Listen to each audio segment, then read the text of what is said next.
Well, we're down at Sayle Gallery. With me is Ian Coulson, one of 4 artists who are actually exhibiting here at the moment, and it's quite a different look if you ever come into the Sayle Gallery normally. They've done some big changes here.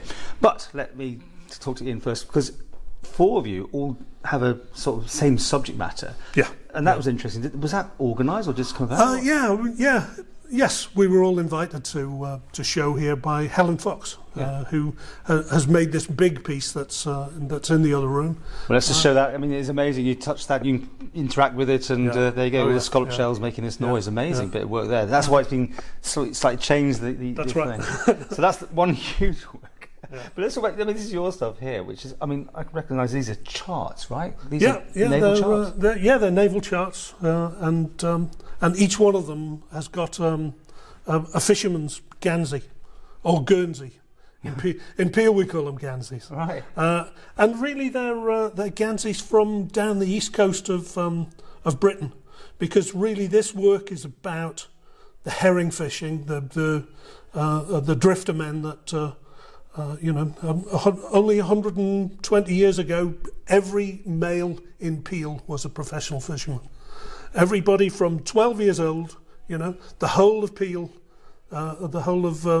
male Peel went to sea for the year.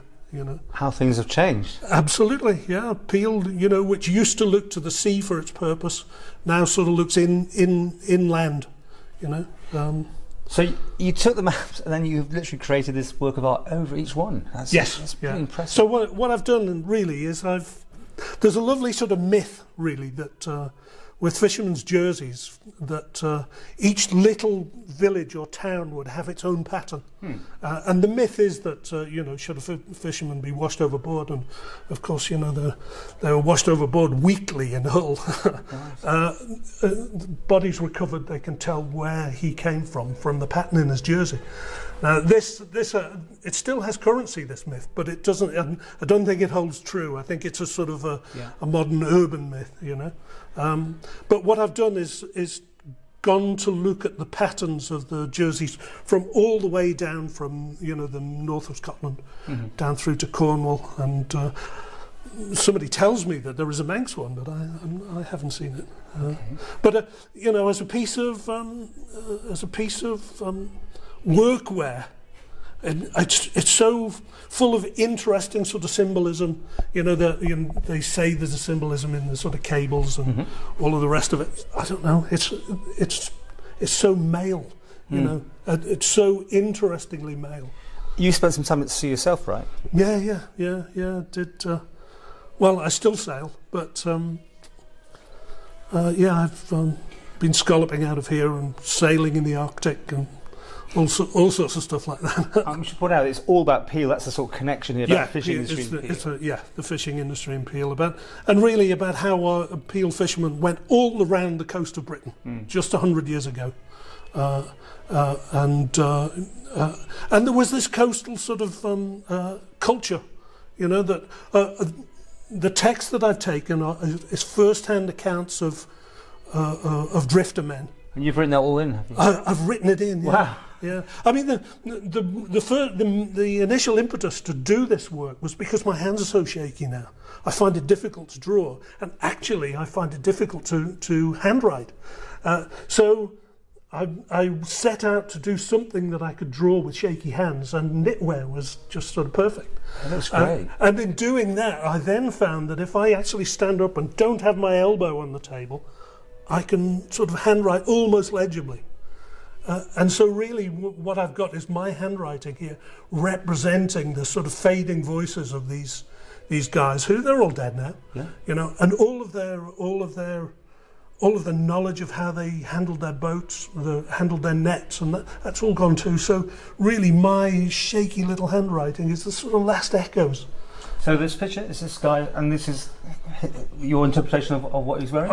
No, this one is this one. Look, is from Patrington and Withensea, so just north of Hull. That's those two villages are where this one comes from, and other ones are from Staithes and. Fascinating.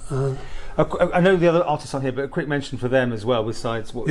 Well, interestingly, over here we've got Phil Kneen, who's a photographer, and he's taken us to sea in a scallop boat. You know, now that it's a secret little world. You know, we see them tied up in the harbour, but nobody, except if you actually go scalloping, do you know what that job is?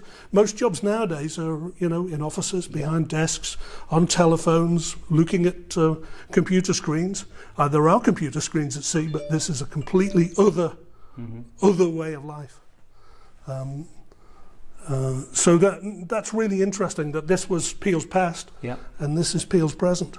And I was on the shore at Kirkmichael this morning, and today is the second day of the new scallop season. There are 51 boats out there. You counted them all? Yeah, I counted them. Yeah. Last year I counted 70 on the second day. I think overall about 60 in total this year have got licenses. But it's interesting. It's a very apt time of the year to do this.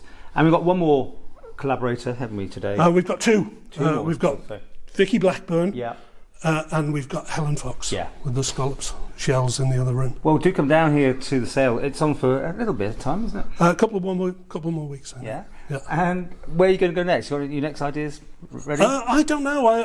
I would quite like to tour these drawings now around the ports that our fishing boats went to. So they should go to Stornoway. They should go to Lerwick. They should go to Aberdeen. They should go down to North Shields. They should go to Great Yarmouth and Lowestoft. They should go round the corner then into Cornwall. They should go over to Kinsale, you know, because we had a big fishing in the spring.